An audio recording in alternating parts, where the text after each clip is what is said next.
All right, good morning everybody. Back at it during the morning walk, and here's my question. Yesterday I did a video on the niche of converting an office space into office suites, right? And I talk on that video, so see that video today, about the secret little recipe of that niche.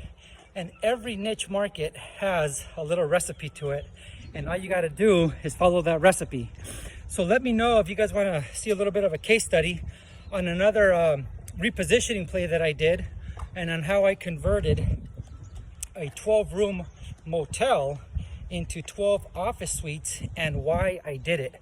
Okay, so comment below and let me know if that's something you want to see, or do you want to just stick to the repositioning of apartment buildings. So comment below, let me know if you want to see that information on the niche of converting motel units into private office suites and cutting up large commercial space into office suites.